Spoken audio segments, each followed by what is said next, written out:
তৌহিদেরি মুর্শিদ আমার মোহাম্মদের নাম বলো, মোহাম্মদের নাম। আল্লাহর নাম জপলে বুঝতে পারি আল্লাহরই কালাম, বলো মোহাম্মদের নাম। ওই নামেরই রশি ধরে যাই আল্লাহর পথে, ওই নামেরই ভেলায় চড়ে ভাসি নূরের স্রোতে।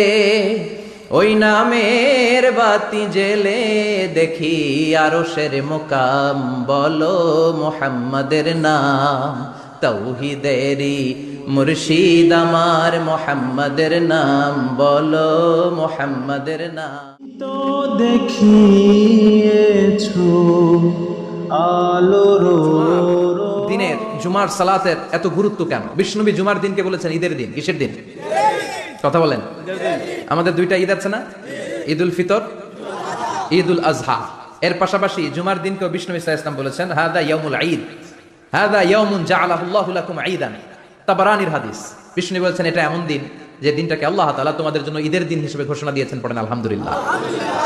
আল্লাহ তাআলার একটা বৈশিষ্ট্য হচ্ছে সুন্নাতুল্লাহি ফিত তাফদিল। এক এক জিনিসের উপর আল্লাহ এক এক জিনিসকে বৈশিষ্ট্যমণ্ডিত করেন, মর্যাদা দান করেন। ফাদ্দালা জামানান আলা জামান কামা ফাদ্দালা মাকানান আলা মাকান, ইনসানান আলা ইনসান। আল্লাহ ব্যক্তির উপর ব্যক্তিকে প্রাধান্য দেন, আল্লাহ সময়ের উপর সময়কে প্রাধান্য দেন, আল্লাহ স্থানের উপর স্থানকে প্রাধান্য দেন। এটা আল্লাহর সুন্নাত। এটা আল্লাহর কি? সুন্নাতুল্লাহি ফিত তাফদিল। ফাদ্দালা জামানান আলা জামান কামা ফাদ্দালা মাকানান আলা মাকান, ইনসানান আলা ইনসান। পৃথিবীর সব মানুষগুলো একরকম নয়, এক মর্যাদার নয়। আবার লক্ষাধিক নবী আল্লাহ দুনিয়ায় পাঠিয়েছেন, সব নবীর মর্যাদাগুলো কি সমান নাকি? সব নবীদের মধ্য থেকে বিশ্ব নবীর মর্যাদা বাড়িয়ে দিয়েছে কে?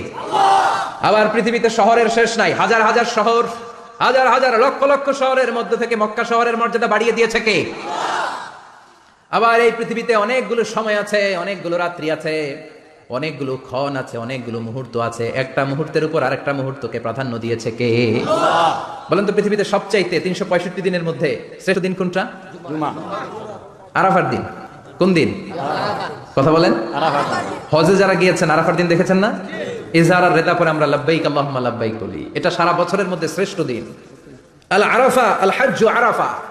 আরাফাটাই হজ। কেউ যদি আরাফার দিনে থাকতে পারে তার হজ হয়ে গেছে। আলহামদুলিল্লাহ। আলহামদুলিল্লাহ। আর হজে সব করেছে, আরাফা করে নাই, হজ হবে না। কথা বলেন, হজ হবে না। তার মানে বছরের শ্রেষ্ঠ দিন আরাফার দিন। এদিন আল্লাহ এত সংখ্যক বান্দাকে একসাথে ক্ষমার ঘোষণা দেন, বছরের কোন দিন এত মানুষকে ক্ষমা করেন না। সুবহানাল্লাহ। আবার শয়তান ওই দিনে এতটা লাঞ্ছিত বোধ করে, এতটা অপমান বোধ করে, বছরের কোন দিন শয়তান এত অপমানিত হয় না। এজন্য বিশ্বনবী বলেছেন খায়রুদ দুআ দুআ ও আরাফা। সব চাইতে শ্রেষ্ঠ দোয়া আরাফার দিনের দোয়া। বিশ্বনবী বলেন আরাফার দিনে একটা দোয়া আমি করি, আমার আগে সব নবীরা এই দোয়াটা করতেন। দোয়াটা হলো লা ইলাহা ইল্লাল্লাহ ওয়াহদাহু লা শারীকা লাহ লাহুল মুলকু ওয়া লাহুল হামদু ওয়া হুয়া আলা কুল্লি শাইইন কাদির। সুবহানাল্লাহ পড়েন। সুবহানাল্লাহ। মুখস্থ আছে না দোয়াটা? এটা পড়বেন। বিশ্বনবী আরাফার ময়দানে এই দোয়াটা পড়তেন। তাহলে বোঝা গেল বছরের সব দিন সমান না। সব দিন সমান না। বছরের সবচেয়ে শ্রেষ্ঠ দিন হচ্ছে আরাফার দিন। কোন দিন? এবার বলেন বছরের সবচেয়ে শ্রেষ্ঠতম রাত কোনটা? কদরের রাত। ইন্না আনজালনাহু ফি লাইলাতুল কদর। ইন্না আনজালনাহু ফি লাইলাতিল কদরি ওয়া মা আদরাকা মা লাইলাতুল কদর।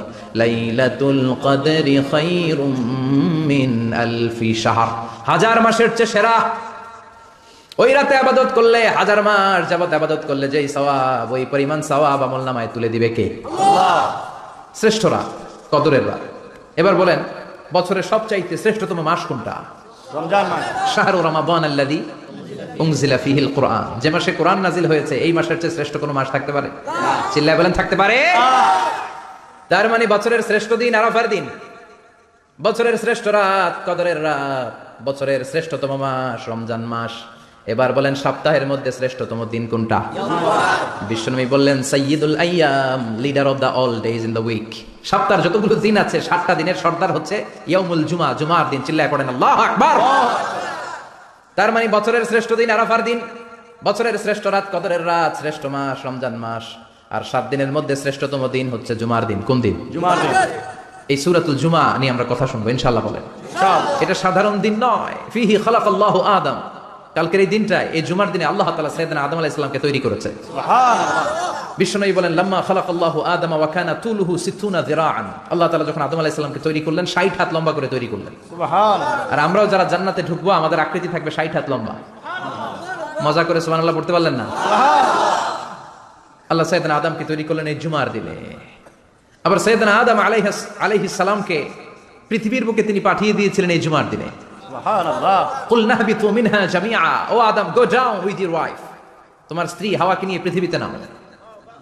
সাইয়েদনা আদম আলাইহিস সালামকে আল্লাহ তাআলা পাঠিয়েছিলেন শ্রীলঙ্কার একটা পাহাড়ে, অ্যাডামস পিক। ওখানে ঐতিহাসিকভাবে প্রমাণিত, এটা হাদিসে নেই, কুতুবুত তারিখে এসেছে। শ্রীলঙ্কায় একটা পাহাড় আছে, কলম্বো থেকে অনেক দূর। ওই পাহাড়ের চূড়ায় সাইয়েদনা আদম আলাইহিস সালামের ফুটপ্রিন্ট আছে। ফুটপ্রিন্ট মানে পায়ের ছাপ। সুবহানাল্লাহ পড়েন। সুবহানাল্লাহ। এটারে বলে ফিঙ্গারপ্রিন্ট। এটার কি বলে? পায়ের গুলারে একজনের আঙ্গুলের ছাপের সাথে একজনের আঙ্গুলের ছাপের মিল নাই। শুধু তাই না, আমার এই আঙ্গুলের সাথে এই আঙ্গুলের ছাপের কোনো মিল নাই। আয়াহসাবুল ইনসানু আল্লান নাজমা ইযামা বালা কাদিরিনা আলা আন নুসাউবিয়া বানানা। আল্লাহ বলেন, গোলাম তুমি মনে করেছো তোমার হাড্ডি গুড্ডি পচে যাবে, তোমাকে আমি একত্রিত করে আবার বানাতে পারবো না? বানানো তো অনেক দূরের কথা, আমি তো তোমার আঙ্গুলের ছাপগুলো সংরক্ষণ করে রেখেছি। চিল্লায় পড়েন আল্লাহু আকবার। 1880 সালে স্যার ফ্রান্সিস গাল্টন নামে একজন বিজ্ঞানী, তিনি আবিষ্কার করেছেন যে আমাদের আঙ্গুলের ছাপগুলো আলাদা, ফিঙ্গারপ্রিন্ট আলাদা। এই 10টা আঙ্গুলের একটার সাথে আরেকটার কোনো মিল নাই। এই পৃথিবীতে যদি 600 কোটি মানুষ হয় তাহলে 6000 কোটি আঙ্গুল, একটা আঙ্গুলের সাথে আরেকটা আঙ্গুলের ছাপের মিল আছে? যারা সিগনেচার দিতে পারে না এরা কি দেয়? টিপসই দেয়। সুবহানাল্লাহ। সুবহানাল্লাহ। কি ম্যাজিক আল্লাহ আঙ্গুলে রেখে দিয়েছে, একটা আঙ্গুলের ছাপের সাথে আরেকটা আঙ্গুলের ছাপের মিল নাই। এখন এই বায়োমেট্রিক অথেন্টিকেশনের জন্য অনেক জায়গা দিতে হয়। ইমিগ্রেশন পাস করবেন, গিভ ইউর ফিঙ্গারপ্রিন্ট। ভিসা করবেন, Schengen visa, European visa, provide your fingerprint first. Canadian এম্বাসিতে গিয়েছিলাম, সব আঙ্গুলের আলাদা আলাদা ফিঙ্গারপ্রিন্ট রেখেছে। এখন এটা অথেন্টিকেশনের জন্য সিকিউরিটি পারপাস খুব গুরুত্বপূর্ণ। কিন্তু 1500 বছর আগে, 1880 মানে কি 200 বছর তো না, 200 বছর আগে বিজ্ঞানীরা আবিষ্কার করলো। 1500 বছর আগে সূরাতুল কিয়ামার ভিতরে ফিঙ্গারপ্রিন্টের কথা বলেছে কে? আল্লাহ। আর পায়ের টারে বলে ফুটপ্রিন্ট। এটা প্রাণীদের ক্ষেত্রে প্রযোজ্য, কারণ প্রাণীদের আঙ্গুল নাই, আছে? ওদের আছে পা। বাঘের কয় পা? কথা কয় না, 4 পা। বাঘের হাত কয়টা? হাত নাই, ওদের পা। ফলে ওদের ফুটপ্রিন্ট লাগে। সুন্দরবনে কয়টা বাঘ আছে এটার একটা হিসাব আছে। কি করে বলে, কেমন করে হিসাব করে? বাঘের কাছে যে গুনে, চেহারা তো একরকম, একটা 3 বার গুনবে। কথা কন, কিভাবে গনে তাহলে? বাঘসুমারি হয় কিভাবে? ফুটপ্রিন্ট, পায়ের ছাপ। একটা বাঘের পায়ের ছাপের সাথে আরেকটা বাঘের পায়ের ছাপের কোনো মিল নাই। আবার কাবা ঘরের পাশে একটা ছোট্ট জায়গা আছে, এই জায়গার মধ্যে রব্বুল আলামিন সব নবীদের পিতা সাইয়েদনা ইব্রাহিম আলাইহিস সালামের ফুটপ্রিন্ট রেখে দিয়েছেন। ওয়াত্তাখিযু মিম মাকামি ইব্রাহিম মুসাল্লা, সাইয়েদনা ইব্রাহিমের দাঁড়ানোর জায়গায় তোমরা নামাজের জায়গা করে নাও। আল্লাহু আকবার। সাইয়েদনা ইব্রাহিম আলাইহিস সালামের পায়ের ছাপ আছে কিন্তু মাকাম ইব্রাহিম। আর সাইয়েদনা আদম আলাইহিস সালামের পায়ের ছাপ আছে অ্যাডামস পিকে, শ্রীলঙ্কার ওই পাহাড়ে। তো যেদিন আদম আলাইহিস সালামকে আল্লাহ ওখানে পাঠিয়ে দিয়েছিলেন ওই দিনটা ছিল জুমার দিন। সুবহানাল্লাহ নাই? সুবহানাল্লাহ বাড়িতে যায় বলেন, চিল্লায় পড়েন আল্লাহু আকবার। এরপরে সাইয়েদনা আদমকে পাঠানো হলো শ্রীলঙ্কায়, সাইয়্যিদাতুনা হাওয়া আলাইহিস সালামকে পাঠিয়ে দেয়া হলো সৌদি আরবের জেদ্দা শহরে। আরবিতে জেদ্দা বা জাদ্দা মানে দাদি। হাওয়া আলাইহিস সালাম আমাদের সবার দাদি, ঠিক কিনা? ওনার নামে এই শহরের নাম। বছরের পর বছর সাইয়েদনা আদম আলাইহিস সালাম এবং হাওয়া আলাইহিস সালাম আল্লাহর কাছে ক্ষমা চাইলেন, আল্লাহ ভুল করে নিষিদ্ধ গাছের ফল খেয়েছি, তুমি মাফ করে দাও। আল্লাহ বললেন, আদম কয়েকটা কালিমা শিখিয়ে দেব, এই কালিমাগুলো পড়ে আমার কাছে দোয়া করো, আমি কবুল করে নিব। আল্লাহু আকবার। আল্লাহ শিখিয়ে দিলেন আর বললেন, আদম পড়ো, রাব্বানা যালামনা আনফুসানা ওয়া ইন লাম তাগফির লানা ওয়া তারহামনা লানাকুনান্না মিনাল খাসিরিন। ও আল্লাহ, জুলুম করেছি নাফসের উপর, ভুল করেছি, অন্যায় করেছি, আপনি যদি ক্ষমা না করে দেন আমরা শেষ হয়ে যাব, আমরা হালাক হয়ে যাব, ক্ষতিগ্রস্তদের মধ্যে শামিল হয়ে যাব, ঠিক কিনা? আল্লাহ সাইয়েদনা আদম আলাইহিস সালামের তওবা কবুল করলেন। ওনার কাজ হচ্ছে তওবা কবুল করা। আমাদের কাজ গুনাহ করা, শয়তানের কাজ ওয়াসওয়াসা দেওয়া, আল্লাহর কাজ খালি মাফ করা। সুবহানাল্লাহ পড়বেন না? তাকাব্বালাল্লাহু তাওবাতা আদম ফি ইয়াউমিল জুমআহ। আল্লাহ যেদিন আদম আলাইহিস সালামের তওবা যে কবুল করছেন, ঘোষণা দিয়েছেন, এই ঘোষণাটা ছিল জুমার দিনের ঘোষণা। আবার সাইয়েদনা আদমকে যেদিন রূহ কবজ করে আবার নিয়ে যাওয়া হয়, ওই দিনটাও ছিল জুমার দিন। পড়েন সুবহানাল্লাহ। পৃথিবীতে একজন মানুষই শুধু জানতেন যে তিনি পৃথিবীতে কতদিন বাঁচবেন, সেটা হচ্ছে সাইয়েদনা আদম আলাইহিস সালাম। ওনাকে বলে দেওয়া হয়েছিল উমরুকা আলফু সানা, তুমি পৃথিবীতে বাঁচবে 1000 বছর। কয় বছর? সাইয়েদনা আদমের সামনে অনেকগুলো রুহু রাখা হলো। সাইয়েদনা আদম বললেন, এরা কারা? আল্লাহ বললেন, এরা হচ্ছে নাসালুক, তোমার বংশধর, পৃথিবীতে তোমার পরে এরা পৃথিবীতে আসবে। সাইয়েদনা আদম বললেন, আল্লাহ ওই যে একটা রুহু দেখা যায়, এটার নাম কি? আল্লাহ বললেন, হাদা ইবনুকা দাউদ, এটা তোমার ছেলে দাউদ, সে দুনিয়াতে নবী হয়ে আসবে, তার ছেলে সুলাইমান নবী হয়ে আসবে। সাইয়েদনা আদম বললেন, মাবুদ, আমার ছেলে দাউদের কত বছর হায়াত আপনি দিয়েছেন? আল্লাহ বললেন, 40 সানা, মাত্র 40 বছর, 4 ইয়ার্স, 40 বছর তোমার ছেলেটা বাঁচবে। ও আল্লাহ, আমি বাঁচবো কয় বছর? তুমি বাঁচবা 1000 বছর। সুবহানাল্লাহ। সাইয়েদনা আদম বললেন, মাবুদ, এত ফুটফুটে সুন্দর আমার ছেলে দাউদ, মাত্র 40 বছর দিলেন কেন? জিদ মিন উমরিহি, বাড়ায়া দেন। কি করেন? সুপারিশ করতেছে পোলার লাইগা কে? বাবা। আল্লাহ আপনি বাড়ায়া দেন। আল্লাহকে বাড়ানো যাবে না, লেখা হয়ে গেছে, রুফিআতিল আকলাম ওয়া জাফফাতিস সুহুফ, কলম তুলে নেওয়া হয়েছে আর কালি শুকায় গেছে, আর কিছু করা যাবে? সাইয়েদনা আদম বললেন, মাবুদ, আমার 1000 বছর কেন দিলেন? আমার এই সুন্দর ফুটফুটে ছেলেটারে মাত্র শুধুমাত্র 40 বছর কেন দিলেন? ও মাবুদ, আমার 1000 বছরের দরকার নাই, আমার 1000 বছর থেকে 60 বছর আমি আমার ছেলেরে দিয়ে দিলাম। দাউদ আলাইহিস সালাম বাঁচবে 40 বছর, তো বাপ আদম যদি আরো 60 দেয়, 40 আর 60 মিলে কত হয়? 100। ভালো হিসাব বুঝে, 100।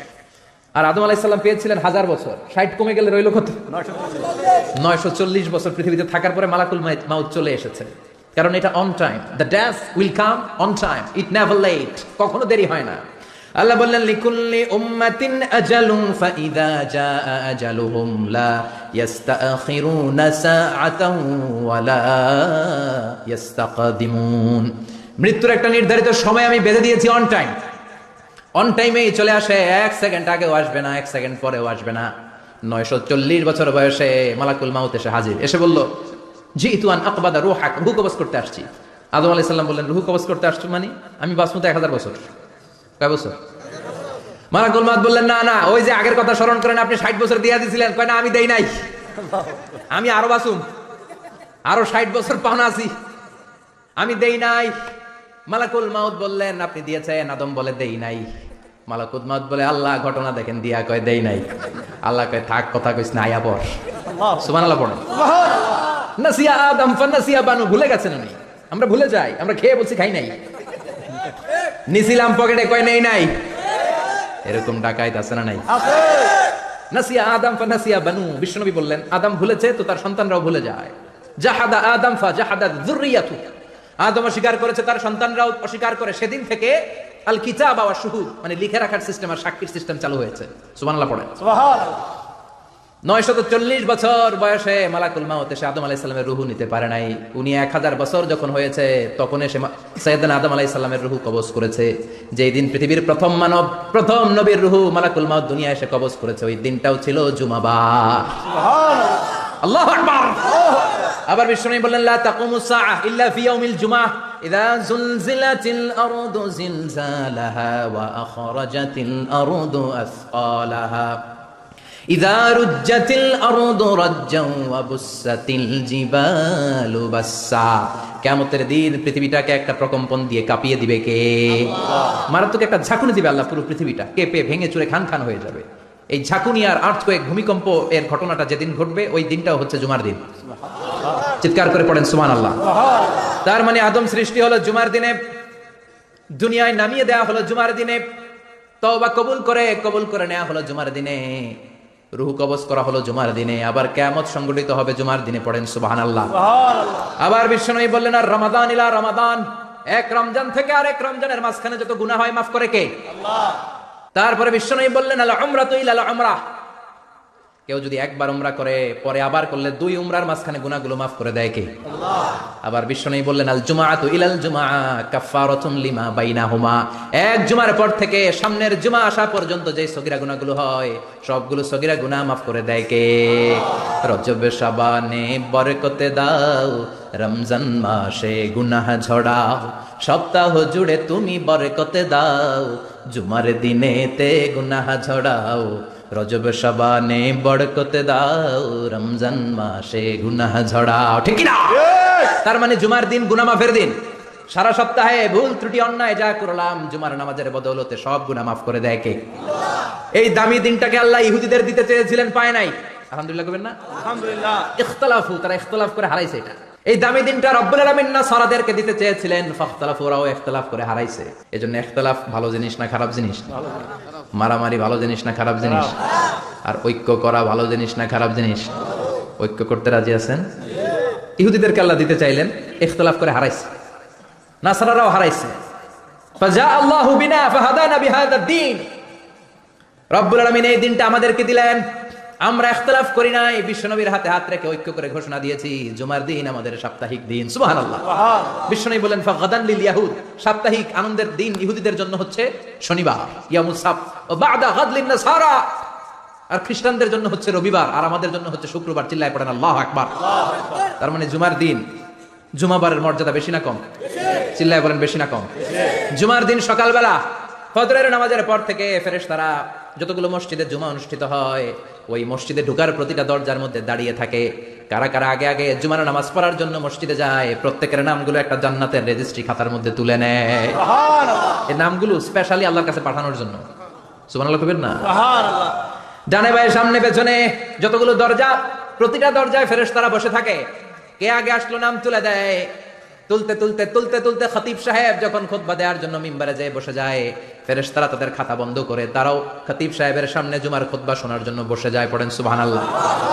প্রথম জুমার দিন জুমার মসজিদে যে ঢুকবে, বিশ্বনবী বললেন আল্লাহর রাস্তায় একটা উট কুরবানি দিলে যেই সওয়াব, এই সওয়াব আল্লাহ আমলনামায় দিয়ে দেয়। দ্বিতীয় পর্যায়ে যে ঢুকে, বিশ্বনবী বললেন বাকারা, গরু কুরবানির সওয়াব পায়।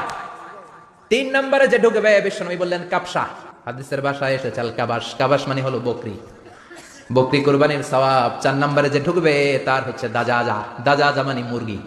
5 নম্বরে যে ঢুকবে, বিশ্বনবী বললেন বাইদা, নোয়াখালীরা কয় বয়দা, আমরা কই আন্ডা, কুমিল্লায় কই ডিম। আছে না নাই? এক দেশের কত ভাষা, এক দেশের গালি আরেক দেশের বুলি। আমরা বলি ছেলে, কুষ্টিয়ায় বলে পুত্র, আরেক জায়গায় গেলে বলে হুত, আরেক জায়গায় গেলে বলে ফোয়া। আছে না নাই? আছে। এক এলাকায় বলে বেটা ছেলে, ছেলেদেরকে বেটা ছেলে, মরদ ফোয়া, মরদ ফোয়া হইতে না, মরদ ফোয়া হতে। আহা, কি ভাষার বৈশিষ্ট্য। তো যেটা আমরা বলি ডিম, কথা বলে আন্ডা, কথা বলে বয়দা। তো এই বয়দা আল্লাহর রাস্তায় দান করে দিলে যেই সওয়াব, পঞ্চম ব্যক্তি ওই সওয়াব পাবে। এই 5 জনের পরে আর লেখালেখি নাই, বাকিদেরটা নরমাল এন্ট্রি করে সব ফেরেশতারা খুতবা শোনার জন্য বসে যায়। সুবহানাল্লাহ। সুবহানাল্লাহ। তো জুমার দিনে আগে আগে যাবেন তো ইনশাআল্লাহ। সবাই রাজি আছেন? ইনশাআল্লাহ। চিৎকার করে পড়েন ইনশাআল্লাহ। ইনশাআল্লাহ। আলহামদুলিল্লাহ, আমরা এই জুমার দিনটাকে রাষ্ট্রীয় ছুটির দিন হিসেবে পেয়েছি, পাইছি না? 1984 সালে হুসাইন মোহাম্মদ এরশাদ সাহেব এই ভালো কাজ করছিলেন। উনি সব করছে জীবনে, স্বৈরাচারীও করছে, ভালো কাজও করছে। ঠিক তো খারাপটা আর আমরা না বলি, যেটা ভালো এটাই বলি। ঠিক।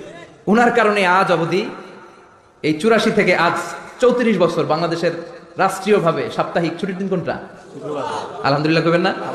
এই উসিলায় আল্লাহ ওনারে মাফ করুক। পৃথিবীর অনেক দেশে কিন্তু শুক্রবার ছুটির দিন না। আমি বছরের বেশিরভাগ সময় মালয়েশিয়াতে থাকি। মালয়েশিয়ার সাপ্তাহিক ছুটির দিন রবিবার। খ্রিস্টানদের সাথে অনেক বিজনেস তাদের মেনটেন করতে হয়। তো তারা যদি শুক্রবারে ছুটির দিন করে তাহলে সপ্তাহে 2 দিন ব্যবসা বাণিজ্য কাটা পড়ে যায়। নিজেদের কারণে শুক্রবার বন্ধ, যাদের সাথে বিজনেস ওদের কারণে রবিবার বন্ধ। আমরা আলহামদুলিল্লাহ আল্লাহর দয়ায় পবিত্র দিনটাতে পেয়েছি জুমাবার। আলহামদুলিল্লাহ পড়েন আলহামদুলিল্লাহ। এজন্য বিশ্বনবী বললেন খবরদার এদিনের নামাজ মিস করো না। মান তারাকা সালাসা জুমাইন তাহাবুনান, গাফলতি করে টানা 3টা জুমা যে ব্যক্তি মিস করলো, তাবা আল্লাহু ফি কলবিহি, রব্বুল আলামিন ওই লোকটার অন্তরের মধ্যে মোহর মেরে দেয়। ওয়া কুতিবা ফি জুমরাতিল মুনাফিকিন, মুনাফিকদের খাতায় তার নাম তুলে দেয়। 3টা জুমা যদি কেউ মিস করে, 2টা পানিশমেন্ট। এক হচ্ছে তবে আল্লাহ ফি কলবি, আল্লাহ অন্তরে মোহর মেরে দেয়। ভালো কথা ভাল লাগে না, নামাজ ভাল লাগে না, আজান ভাল লাগে না, ইসলাম ভাল লাগে না, শুধু মৌজ মাস্তি ভাল লাগে, গান বাজনা ভাল লাগে, এরকম আছে না নাই? জুমার নামাজে যায় না। আরেকটা হলো কুতিবা মিনাল মুনাফিকিন, মুনাফিকদের খাতায় নাম তুলে দেয়। আল্লাহ হেফাজত করো। আরো জোরে পড়েন আমিন। আমিন। জুমার দিন আগে আগে মসজিদে আসবেন ইনশাআল্লাহ। সবাই রাজি? ইনশাআল্লাহ। আসেন, আল্লাহ জুমার ব্যাপারে কি ওয়াজ আমাদেরকে করলেন আমরা শুনি। শুনতে রাজি? আল্লাহ বললেন ইয়া আইয়ুহাল্লাযীনা আমানু ইযা নুদিয়া লিস-সালাতি মিন ইয়াউমিল জুমআতি ফাসআউ ইলা যিকরিল্লাহি ওয়া যারুল বাই', যালিকুম খায়রুল লাকুম ইন কুনতুম তা'লামুন। পড়েন না আল্লাহু আকবার। আল্লাহ বললেন ও আমার মুমিন বান্দারা শোনো শোনো। আপনাদেরকে অ্যাড্রেস করে আল্লাহ বলছেন ও আমার মুমিন বান্দারা শোনো, ইযা নুদিয়া লিস-সালাতি মিন ইয়াউমিল জুমআ, জুমার নামাজের আযান যখন দেয়া হয়, ফাসআউ ইলা যিকরিল্লাহ, আল্লাহর স্মরণে তোমরা ধাবিত হও। ওয়াজারুল বাই, কেনা বেচা বন্ধ করে দাও। যালিকুম খায়রুল লাকুম ইন কুনতুম তা'লামুন, এটাই তোমাদের জন্য কল্যাণ যদি তোমরা বুঝতে পারো। জুমার নামাজের আজান যখন হয়, ফাসআউ ইলা যিকরিল্লাহ, আল্লাহর শরণে তোমরা বের হয়ে যাও। আল্লাহু আকবার। ফাসআউ ইলা যিকরিল্লাহ ইযা নুদিয়া লিস-সালামি ইয়াউমিল জুমআ, জুমার নামাজের আজান যখন দেয়া হয় বের হয়ে যাও, তখন কোনো কাজ রাখা যাবে না। এই আজান দ্বারা উদ্দেশ্য হচ্ছে খতিব সাহেব খুতবা দেওয়ার জন্য মিম্বারে বসলে যে আজানটা দেয়া হয় এই আজান। কথা বুঝতে পেরেছেন? কিন্তু দুর্ভাগ্যজনক হলে সত্য, আমাদের বাংলাদেশে এই আজানটা কেন যেন মুয়াজ্জিন ভাইরা ইমাম সাহেবের সামনে এসে আস্তে আস্তে দেয়, ছোট ছোট করে ইমাম সাহেবের মুখের উপরে দেয়, মাইকে দেয় না। এটা পাইছে কই? এটা যে কোত্থেকে ঢুকছে এক আল্লাহই ভালো জানে। আজান মানে অ্যানাউন্সমেন্ট। আজান মানে কি? কথা বলেন। অ্যানাউন্সমেন্ট কি জোরে হবে না আস্তে? তো সব আজান মাইকে এত সাউন্ড করে, এই আজানটা ইমাম সাহেবের মুখের সামনে এসে ছোট ছোট করে কেন দেয়? এটার কোনো দলিল আছে বলে আমার জানা নাই। এই আজানটা মাইকে হতে হবে। আমি পৃথিবীর যত দেশ ঘুরেছি, অনেক বড় বড় মসজিদে আমি জুমার সালাত করেছি, সব জায়গায় মক্কাতুল মুকাররমা সহ মসজিদে নববী সহ সব জায়গায় খতিব সাহেব জুমার মিম্বারে বসার পরে যে আজানটা দেয়া হয়, এটা অন্যান্য আজানের মতো মাইকে দেয়া হয়। আল্লাহ বললেন ইযা নুদিয়া লিস-সালামি ইয়াউমিল জুমআ, জুমার দিনে আজান যখন দেয়া হয়, এই আজান দ্বারা উদ্দেশ্য হচ্ছে খতিব বসলে যে আজান 12:30 12:15 দিকে যে আজান, এই আজান উদ্দেশ্য নয়। বিশ্বনবীর সময়ে এই 12:30 12:15 দিকে যে আজান ছিল এটা ছিল না। বিশ্বনবীর সময় ছিল না, আবু বকরের সময় ছিল না, সাইয়েদনা ওমর ফারুকের সময় ছিল না। এটা চালু হয়েছে সাইয়েদনা উসমান যুন নুরাইনের সময়। তখন মদিনাতে মানুষের সংখ্যা অনেক বেড়ে গিয়েছে, লোকজন আর জায়গা হয় না, মুসল্লিতে ঠাসাঠাসি। উনি ঘোষণা দিলেন সুক জাওরা, জাওরা নামক বিশাল একটা বাজার আছে, ঘোষণা দিলেন এখন থেকে ওই জায়গায় জুমার নামাজ হবে। মানুষ যেন আগ থেকে প্রস্তুতি নিয়ে আসতে পারে, এজন্য জাওরা নামক বাজারে উনি আর একটা আজান দেওয়ার প্রচলন করলেন। সুবহানাল্লাহ। সেখান থেকে আজ অবধি আমরা এই অতিরিক্ত আজানটা দিয়ে থাকি। এটা নবীর সুন্নাত না, এটা সাহাবীর সুন্নাত। বিশ্বনবীর সুন্নাহ মেনে নেওয়া যেমনি আবশ্যক, 4 খলিফার থেকে পাওয়া সুন্নাতগুলো মেনে নেওয়া আবশ্যক। বিশ্বনবী বলেন আলাইকুম বিসুন্নতি ওয়া সুন্নাতিল খুলাফায়ে রাশিদিন আল মাহদিয়িন, আমার সুন্নাত ধরবা, হেদায়েত প্রাপ্ত 4 খলিফার সুন্নাত ধরবা। কেমনে ধরবা? ইক্ষু চিনেন? ইক্ষু না গ্যান্ডারি নাকি আখ না কুশাই? হ্যাঁ, আখ। কাঁচা আখ খাই কি করে? এই সামনের দাঁত দিয়ে ভাঙে না? সামনের দাঁত দিয়ে বলে ভাঙে, চাপার দাঁত দিয়ে, এই জায়গার দাঁত দিয়ে শক্ত করে ধরতে হয়। বিশ্বনবী বললেন আব্দু আলাইহা বিন নওয়াজিজ, আমার সুন্নাত আর সাহাবীদের সুন্নাতকে চাপার দাঁত দিয়ে আঁকড়ে ধরো, যাতে ছুটে না যায়। চিল্লায় পড়েন আল্লাহু আকবার। এটা সাইয়েদনা উসমানের সুন্নাত। বিশ্বনবী বললেন ইযা নুদিয়া লিস-সালাহ মিন ইয়াউমিল জুমআতি ফাসআউ ইলা যিকরিল্লাহ, জুমার দিনে আজান যখন দেয়া হয়, ফাসআউ ইলা যিকরিল্লাহ, আল্লাহর স্মরণের দিকে ধাবিত হও। দেরি করো না। দেরি করা যাবে? আজান হইলে কোনো কাজ রাখবেন? কোনো ব্যস্ততা থাকবে? কাজ একটাই, জুমার নামাজ। চিল্লায় বলেন কাজ একটাই, সেটা কি? জুমার নামাজ। আল্লাহ বললেন ফাসআউ, ফাসআউ এর শাব্দিক অর্থ হচ্ছে দৌড়াও। আসলে কি? তো এই দৌড়াও দিয়ে আসলে দৌড়াও বোঝানো হয়নি, এটা দ্বারা বোঝানো হয়েছে আল মুবাদারা ওয়াল ইহতিমাম, ইম্পর্টেন্স দেয়া, এমফাসাইজ করা, গুরুত্ব, গুরুত্বের সাথে আগে আগে প্রস্তুতি নাও। ফাসআউ দ্বারা দৌড়ানো বোঝানো হয়নি। প্রমাণ কি? কারণ বিশ্বনবী দৌড়ে দৌড়ে নামাজে যেতে নিষেধ করেছেন। বিশ্বনবী বলেছেন ইযা উকিমাতিস সালাহ, মনোযোগ দিয়ে শুনেন, ইযা উকিমাতিস সালাতু ফালা তা'তুহা তাসআউন ওয়া আতুহা তামশুন আলাইকুম বিসাকিনাহ ফামা আদরাকতুম ফাসাল্লু ওয়া মা ফাতাকুম ফাতিম্মু, যখন নামাজ শুরু হয়ে যায় দৌড়ে দৌড়ে যাবে না, তামশুন হেঁটে হেঁটে যাও, আলাইকুম বিসাকিনাহ ধীরে ধীরে যাও, ফামা আদরাকতুম ফাসাল্লু ইমাম সাহেবের সাথে যে যত রাকাত পাবা পড়বা, ওয়া মা ফাতাকুম ফাতিম্মু যেটা ছুটে যায় নিজে নিজে পড়ো, কবুল করে নেবে কে? আল্লাহ। কিন্তু দৌড়ে যায় নামাজ ধরা যাবে না, খবরদার, ধীরস্থির ভাবে যাবেন। হাঁটার মধ্যে একটা গুরুত্ব দিয়ে তাড়াতাড়ি ধরতে চাবেন, কিন্তু দৌড়ে যাওয়া যাবে নিষেধ করেছেন। অনেক মুসল্লিরা এটা করে। ধরেন মাগরিবের নামাজ, ওযুখানাতে মুসল্লিরা ওযু করতেছে, ইমাম সাহেব নামাজ শুরু করেছেন আল কারিআতু মাল কারিআ ওমা আদরাকা মাল কারিআ, মুখস্থ আছে না সবার? মুসল্লি মনে করতেছে ওযু হয়েছে আমার অর্ধেক, এখন যদি তাড়াতাড়ি ওযু না করে দৌড় না দেই রাকাত পাওয়া যাবে। রাকাত পাওয়ার জন্য দিছে দৌড়। মসজিদও হচ্ছে টাইলসের মসজিদ, পিছলায় পয়রা মুসল্লি একদিকে, লুঙ্গি আরেকদিকে। আছে না নাই? আমার কাছে খবর আছে এরকম পা ভাঙছে অনেকের। রাকাত ধরার জন্য মুসল্লি তাড়াহুড়ো করে দিছে দৌড়, মুসল্লি একদিকে লুঙ্গি, ঠ্যাং ভাঙা শেষ, এখন ল্যাংড়া। বিশ্বনবীর কথা মানে না, ওটারে ল্যাংড়া বানাইছে কে? আল্লাহ। এই জন্য বিশ্বনবী বললেন খবরদার দৌড়ে যাবে না, একামত হয়ে গেলে ধীরস্থির ভাবে যাও। কেননা দৌড়ে দৌড়ে আপনি কার দরবারে যাবেন? উনি তো সব রাজার বড় রাজা, মহারাজা। মহারাজার দরবারে তাড়াহুড়ো করা যায় নাকি? না। ফিট হয়ে কাপড় চোপড় পরে আতর টাতর মেখে ধীরস্থির ভাবে যাবেন। দৌড়ে গেলে আপনার হার্টবিট বেড়ে যাবে, আপনার ব্রেথ ইন ব্রেথ আউট, শ্বাস প্রশ্বাস বেড়ে যাবে, তো হাঁপানির চোটে তো আপনি হাঁপাতে থাকবেন। আপনি তাহিয়া পড়বেন কখন, তাসবিহ পড়বেন কখন, আল্লাহর প্রশংসা করবেন কখন, চিল্লা এখন ঠিক কিনা? এজন্য আল্লাহ বললেন ফাসআউ ইলা যিকরিল্লাহ, জুমার নামাজের আযান যখন হয়ে যায় তোমরা আল্লাহর জিকিরের দিকে ধাবিত হও। যিকরিল্লাহ, আল্লাহর স্মরণ। জিকির মানে কি? আল্লাহ। কিন্তু এই জিকির দ্বারা এই আয়াতের উদ্দেশ্য হচ্ছে আল খুতবাতাইন, জুমার 2 খুতবা। জুমার জিকিরের অনেক অর্থ আছে। জিকির মানে সালাত, জিকির মানে কোরআন, জিকির মানে ওয়াজ, জিকির মানে সম্মান। আবার জিকির মানে জুমার 2 খুতবা। আবার জিকির মানে সুবহানাল্লাহ, আলহামদুলিল্লাহ, লা ইলাহা ইল্লাল্লাহ, সুবহানাল্লাহ, আলহামদুলিল্লাহ, লা ইলাহা ইল্লাল্লাহু মুহাম্মাদুর রাসূলুল্লাহ সাল্লাল্লাহু। এটাও জিকির। সুবহানাল্লাহ, আলহামদুলিল্লাহ, আল্লাহু আকবার। এই 3 জিকিরের চেয়ে শ্রেষ্ঠ কোনো জিকির আছে? কথা কন। বিশ্বনবী প্রত্যেক ফরজ নামাজের পরে সুবহানাল্লাহ 33 বার, আলহামদুলিল্লাহ 33 বার, আল্লাহু আকবার 34 বার পড়তেন। রাজি আছেন? সবাই পড়তে রাজি আছেন? ইনশাআল্লাহ। লাফালাফি করবেন না তো? ঘাড় বাঁকা করবেন না তো? হুই হুই করে চিল্লাফাল্লা করা যাবে? জিকিরের মধ্যে সৌন্দর্য আছে না নাই? আল্লাহ নিজেও সুন্দর, আল্লাহর কাছে যেটা আমরা পেশ করব সবটাই সুন্দরভাবে পেশ করতে হয়। চিল্লা এখন ঠিক কিনা? তার মানে জিকিরের অনেক অর্থ। জিকিরের এক অর্থ হলো কোরআন। জিকিরের এক অর্থ কি? কোরআন। আপনি যখন কোরআন পড়েন তখন জিকির করেন কার? আল্লাহ। কথা বলেন। আবার আপনি যখন নামাজ পড়েন জিকির করেন কার? আবার আপনি যখন লা ইলাহা ইল্লাল্লাহ এটা পড়েন জিকির করেন কার? ঝিনুকের ভেতর লুকিয়ে থাকে যেমন মতি, ঝিনুকের ভেতর লুকিয়ে থাকে যেমন মতি, কালমা শাহাদাতে আছে আল্লাহর জ্যোতি, কালমা শাহাদাতে আছে আল্লাহর জ্যোতি। পড়েন সুবহানাল্লাহ। সুবহানাল্লাহ। এই লা ইলাহা ইল্লাল্লাহ সবচেয়ে শ্রেষ্ঠ জিকির। সাইয়েদনা মুসা আলাইহিস সালাম আল্লাহরে বললেন, আল্লাহ আল্লিমনি যিকরান, আপনি আমার এমন একটা জিকির শিখায়া দেন লা ইয়ালামুহা ইল্লা আনতা ওয়া আনা, যে জিকিরটার শব্দ আপনি আর আমি ছাড়া কেউ জানবে না। আল্লাহ। দুনিয়াতে যত অদ্ভুত অদ্ভুত প্রশ্ন সব আপনি মুসা আলাইহিস সালামের মাথা থেকে পাবেন। আল্লাহ। ভেরি কিউরিয়াসিটি ছিল ওনার, বিভিন্ন বিষয়ে আল্লাহর প্রশ্ন করতেন। আল্লাহরে বললেন, আল্লাহ আল্লিমনি কালিমাতান, আল্লিমনি যিকরান লা ইয়ালামুহা ইল্লা আনতা ওয়া আনা। ও আল্লাহ এমন একটা জিকির আমারে শিখান, দিনে রাতে সব সময় এই জিকির আমি করব, আপনারে ডাকবো, কিন্তু শর্ত হলো এই জিকিরটা জানবে শুধু আপনি আর জানবো শুধু আমি, কেউ জানবে না। আল্লাহ বললেন, মুসা পড়ো লা ইলাহা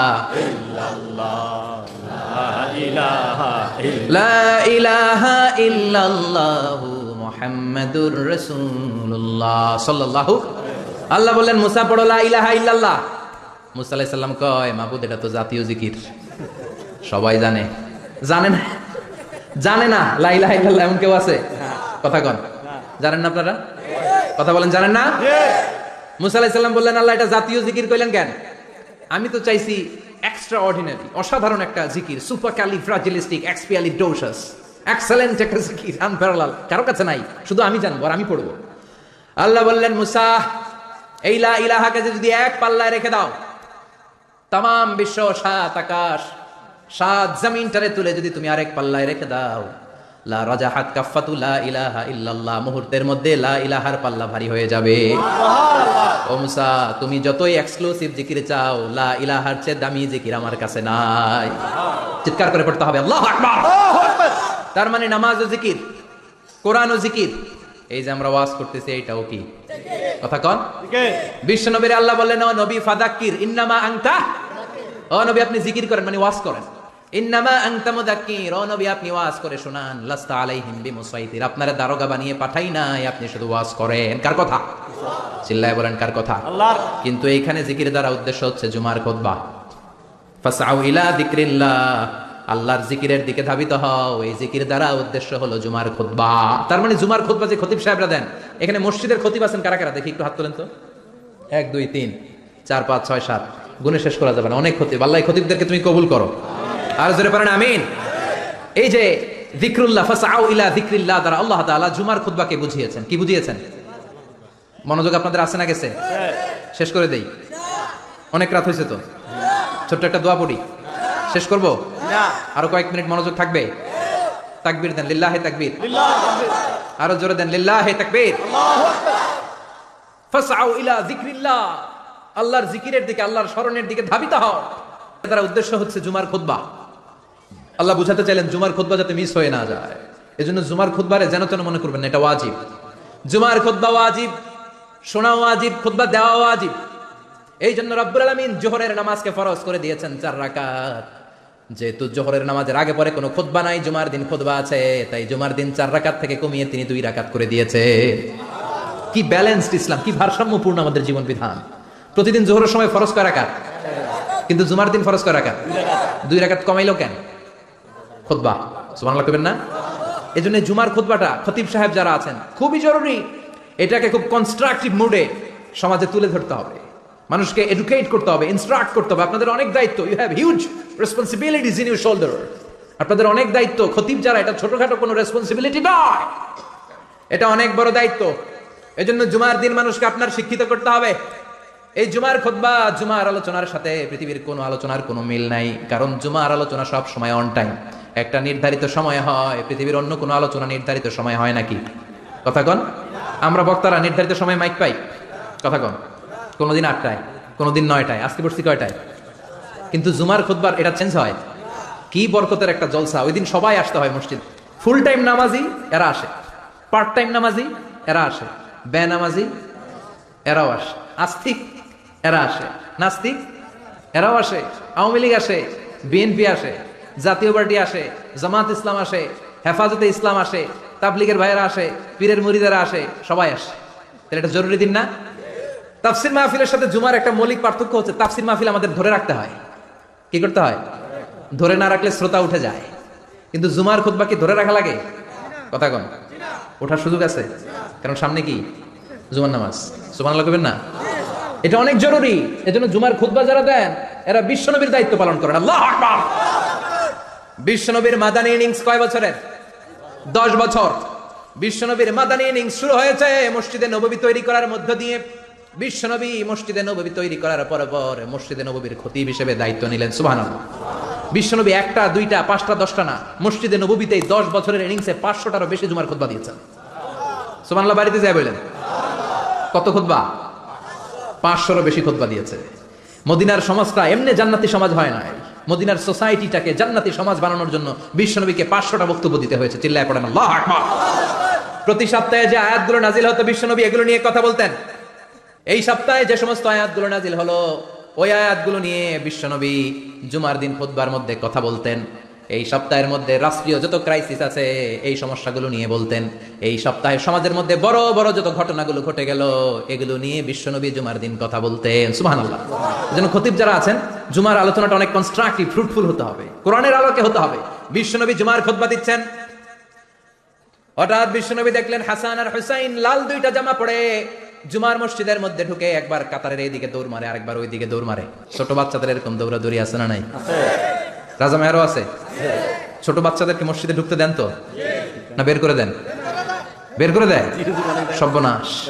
বাচ্চাদেরকে মসজিদ থেকে বের করবেন না, কখনোই বের করবেন না। তুরস্কের বিভিন্ন মসজিদে বড় বড় ফেস্টুন দিয়ে লেখা থাকে তারাবির নামাজে, জামাতের নামাজে মুরব্বীরা যখন সামনে নামাজ পড়বে পিছন থেকে যদি ছোট বাচ্চাদের চিল্লা চিল্লি আর কিচির মিচির শব্দ শুনতে না পাওয়া যায় তাহলে ভবিষ্যৎ প্রজন্ম নিয়ে আপনারা চিন্তিত থাকুন। পিছনে যদি বাচ্চাদের হই হুল্লোড় না থাকে, চিল্লা ফাল্লা না থাকে, তার মানে নেক্সট জেনারেশন এগুলো মুসল্লি হবে না, এগুলো হবে ডাকাত। এজন্য এরা বিভিন্ন প্রজেক্ট চালু করেছে। 40 দিন টানা ফজরের নামাজ যে ছোট বাচ্চারা মসজিদে এসে পড়বে ওই প্রজেক্টের আওতা থেকে একটা করে সাইকেল দিয়ে দেওয়া হচ্ছে। সুবহানাল্লাহ কইবেন না? কুয়েতে আরেকটা প্রজেক্ট করছে, ফজরের নামাজে মুসল্লি নাই। কুয়েতের এই প্রজেক্ট হচ্ছে marriage project, second marriage project, দ্বিতীয় বিবাহ প্রকল্প। কি কাজ এই প্রকল্পের? তারা ঘোষণা দিল মসজিদে ফজরের সালাতে মুসল্লি পাওয়া যায় না, তো যারা যারা ফজরের নামাজে মসজিদে আসবে না, টাইমলি আসবে না, তাদেরকে মসজিদের টাকা দিয়ে মসজিদের অর্থায়নে দ্বিতীয় বিবাহের ব্যবস্থা করে দেওয়া হবে। এই ঘোষণা দেওয়ার পর থেকে ওই এলাকার কোনো মহিলার তাহাজ্জুদ মিস হয় না। ফজর তো অনেক দূরে, তাহাজ্জুদের সময় থেকে হাজবেন্ডের ডাকা শুরু করে মসজিদে যাও, তাড়াতাড়ি তাড়াতাড়ি কোথায় যাও, কারণ মসজিদে না গেলে দ্বিতীয় বিয়ে আছে না নাই? সুবহানাল্লাহ কইবেন না? What a project, what a project, কত চমৎকার প্রজেক্ট। এই প্রজেক্টগুলো নেওয়ার দরকার আছে না নাই? এজন্য ছোট বাচ্চাদেরকে মসজিদ থেকে তাড়িয়ে দেওয়া যাবে, এদেরকেও নিয়ে যান। এরা হাসতে খেলতে চলতে ফিরতে, আমি বাইরের যত জায়গায় তারাবি পড়েছি, অনেক দেশে তারাবি পড়েছি রামাদানে, ছোট বাচ্চারা পিছনে অনেক কিচির মিচির করে, হঠাৎ অ্যানাউন্সমেন্ট দেয় বাবা মারা ছেলে মেয়েদেরকে শান্ত করেন, কিছুক্ষণ শান্ত, 2 রাকাত পরে আবার চিল্লাচিল্লি, আছে না নাই? তো ওরা যদি না চিল্লায়, ওরা যদি লাফালাফি না করে, লাফালাফিকে 80 বছরের মুরব্বী করবে? কথা কয় না। মুরব্বী লাফালাফি করলে এটা মানাবে? ছোট বাচ্চারা লাফালাফি করবে, একজন আরেকজনের কামড় দিবে, কাঁচের গ্লাস ভাঙবে, এটাই পৃথিবীর সৌন্দর্য। চিল্লায় বলেন ঠিক না? বিশ্বনবী একবার আসরের নামাজের সেজদা লম্বা করে দিলেন, সাহাবারা বললেন, নবী নামাজের পরে ধরলেন, অসুস্থ হয়ে গেলেন নাকি, অথবা কোরআনের আয়াত সেজদা অবস্থায় নাজিল হয়ে গেল নাকি? আসরের সেজদা তো এত লম্বা করতে কখনো দেখি নাই রে নবী। বিষ্ণু বললেন, না, অসুস্থ হই নাই, কোরআনের আয়াত নাজিল হয় নাই। আমি যখন সেজদায় লুটিয়ে পড়েছি, আমার কলিজার টুকরা নাতি হাসান আমার কাঁধের উপরে চেপে বসেছে। আমি যদি সেজদা থেকে মাথা উঠাই হাসানের কষ্ট হয়ে যাবে, তাই আসরের একটা সেজদা আমি ইচ্ছা করেই লম্বা করে দিয়েছি। কি নবী ছিল, কি মায়া ছিল নাতিদের সাথে। হাসান হুসাইন বিশ্বনবী, যে নবী হচ্ছে সব নবীদেরও সর্দার, ওই নবীরে ঘোড়া বানায়, বিশ্বনবীর বাবরি চুল ছিল তো ওই চুল ধরে এরকম ঘোড়া ঘোড়া খেলতো। বিশ্বনবীর কাঁধে বসে বিশ্বনবীর বাবরি চুল টেনে টেনে কয়, এটা আমার ঘোড়া। হাসান হুসাইনের গায়ের এমন কোন জায়গা নাই যে জায়গায় বিশ্বনবী চুমা দেয় নাই। আর বলতেন, রাইহানা চাইনি ফিদ দুনিয়া, হাসান আর হুসাইন হলো আমার দুনিয়ার সুগন্ধি।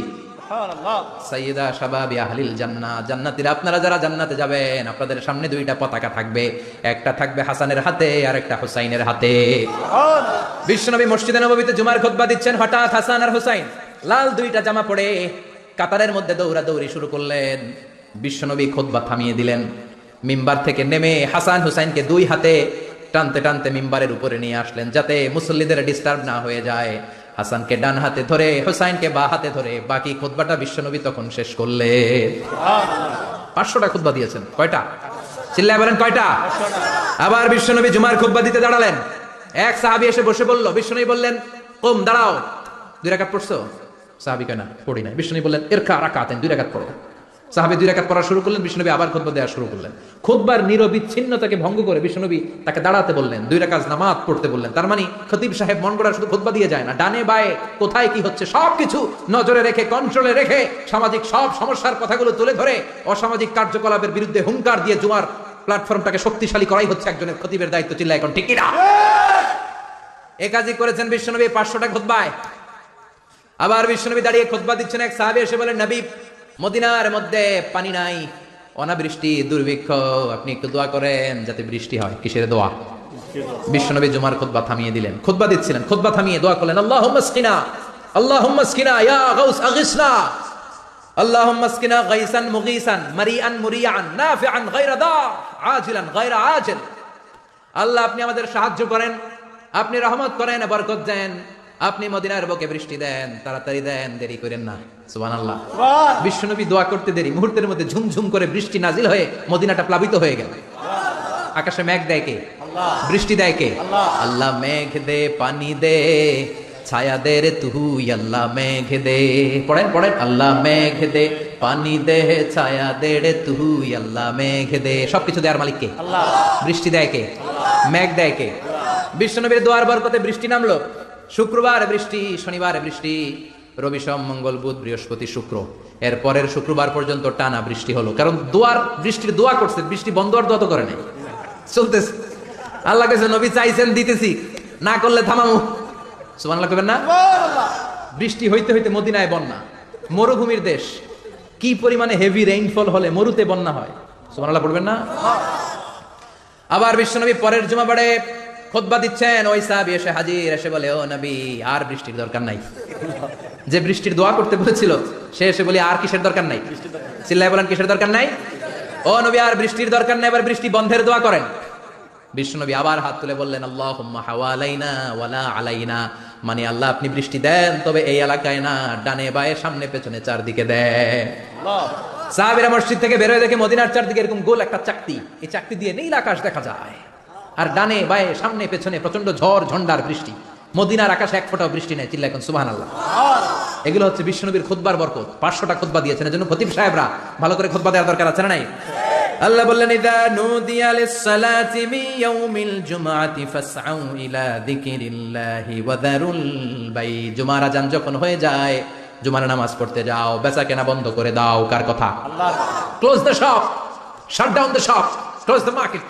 মার্কেট বন্ধ, দোকানের শাটার নামাও, ক্যাশ বক্সে তালা ঝুলাও, ব্যবসা প্রতিষ্ঠান, মার্কেট সবগুলো বন্ধ করে একজনের জিকিরের দিকে ছোটবা। তিনি কে? অল্প 1-1.5 ঘন্টার জন্য যদি ব্যবসা বন্ধ রাখেন, পরে যখন আবার দোকান খুলবেন, জুমার বরকতে ব্যবসা বাড়িয়ে দিতে পারে কে? এরপর আল্লাহ বললেন, ফাইদা কুদিয়াতিস সালাতু ফান্তাশিরু ফিল আরদি ওয়াবতাগু মিন ফাদলিল্লাহ ওয়াযকুরুল্লাহা কাসীরান লাআল্লাকুম তুফলিহুন। যখন নামাজ শেষ হয়ে যায়, ফাইদা কুদিয়াতিস সালাতু ফান্তাশিরু ফিল আরদ, জুমার নামাজ যখন শেষ হয়ে যায়, জামাতের নামাজগুলো যখন শেষ হয়ে যায়, ফান্তাশিরু ফিল আরদ, জমিনে ছড়িয়ে যাও, ওয়াবতাগু মিন ফাদলিল্লাহ, আল্লাহর কাছ থেকে ফজল তালাশ করো, মানে রিজিক তালাশ করো। কার কথা? নামাজ শেষ মসজিদে থাকবেন, কই যাবেন? কথা কন, জোরে কন। নামাজের সময় ঢুকবেন কই? নামাজ শেষে যাইবেন কই? আবার বলেন আজান হলে ঢুকবেন কই? আজান শেষ, নামাজ শেষ, যাবেন কই? কুদিয়াতিস সালাহ ফান্তাশিরু ফিল আরদ, এটা হচ্ছে ইসলামের বিধান। মসজিদে গোল হয়ে বসে থাকার কোনো বিধান নাই। শুধু মুরব্বী যারা, কাজ নাই, ফ্যামিলিরে দেওয়ার কিছু নাই, অবসর সময় অঢেল সময় মসজিদে বসে তেলাওয়াত করেন, জিকির করেন, সমস্যা নাই। কিন্তু যুবক যারা, নামাজের পরে সমাজকে উপহার দিবা, রাষ্ট্রকে অনেক কিছু উপহার দেওয়ার আছে, তোমার ফ্যামিলির প্রতি অনেক দায়িত্ব আছে, কর্মক্ষম কেউ নামাজের পরে মসজিদে অলস সময় কাটানো যাবে না। বিধানটা কার? ওমর ফারুক মসজিদে নববীর ইমাম, জোহরের নামাজের ইমামতি করলেন, বের হয়ে আসলেন, দেখেন মসজিদের বারান্দায় ইয়ামান থেকে আসা কিছু লোক গোল হয়ে বসে বসে জিকির করে। কি করে? মনোযোগ নাই। কি করে? জিকির করে। উনি চলে গেলেন, আসরের সময় আবার ইমামতিতে আসলেন, আসরের সালাত পড়িয়ে চলে যাচ্ছেন, আবার দেখে গোল হয়ে জিকির করে। ওই দল মাগরিবের নামাজে ইমামতি করলেন, চলে যাওয়ার সময় দেখে সবাই যায়, এরা যায় না, গোল হয়ে বসে বসে জিকির করে আর তাসবিহ পড়ে। এবার ওমরে ফারুক বললেন, আসসালামু আলাইকুম। সবাই বলে ওয়ালাইকুম আসসালাম। মান আনতুম, তোমরা কারা? কয় নাহনু আল মুতাওয়াক্কিলুনা আলাল্লাহ, আমরা আল্লাহর উপর তাওয়াক্কুল করছি। তো তাওয়াক্কুল করে যে বসে আছে, তোমাদের ফ্যামিলি নাই, ছেলে মেয়ে নাই, দায় দায়িত্ব নাই, সমাজকে উপহার দেওয়ার মতো কিছু নাই, আর তোমরা যে বসে আছো তিনটা বেলা, খাইলা কোত্থেকে? না রোজাদার। ইয়ামানি লোকগুলো বলে না রোজা রাখি নাই, খাইছি। ওমর বলল বড় আল্লাহর ওলি খানা করতে আইছে। আমাদের জিকির আর বুজুর্গি দেখে আশেপাশের লোকজন খানা দিয়া গেছে। ওমরে ফারুক বলে তাহলে তো তোমরা মিথ্যাবাদী, তোমরা মুতাওয়াক্কিলুনা আলাল্লাহ নও, তোমরা আল্লাহর উপর তাওয়াক্কুল করনি, তোমরা হচ্ছে আল মুতাওয়াক্কিলুনা বা'দুকুম বা'দা, একে অপরের উপর নির্ভরশীল। যারা খানা দিয়ে যায় এদের উপর তোমরা নির্ভরশীল। তোমরা জিকির করার তাকায় থাকো, বাটি আসে কোন দিক দিয়া, খাবারের প্লেট আসে কোন দিক দিয়া, জোরে কোন ঠিক কিনা? আল্লাহর উপর তাওয়াক্কুল এটা নয়। আনতুমুল মুতাওয়াক্কিলুন বা'দুকুম বা'দা, এখনই মসজিদ থেকে বের হয়ে যাও। এরপরে কোনোদিন নামাজের পর গোল হয়ে বসে থাকতে দেখলে পিটায়া মসজিদ থেকে তাড়াবো। এটা হচ্ছে ইসলামের বিধান। চিল্লা এখন ঠিক কিনা? ফান্তাশিরু ফিল আরদ, নামাজের পরে কৃষক চলে যাবে মাঠে, ব্যবসায়ী চলে যাবে শপিং মলে, মেম্বার অফ দ্য পার্লামেন্ট চলে যাবে সংসদে, সেনা সদস্যরা ঢুকে যাবে ক্যান্টনমেন্টে। চিল্লা এখন ঠিক কিনা? যার যেখানে দায়িত্ব পালন করার জন্য ছোট, মসজিদে বসে থাকা যাবে? কোন যুবক মানুষ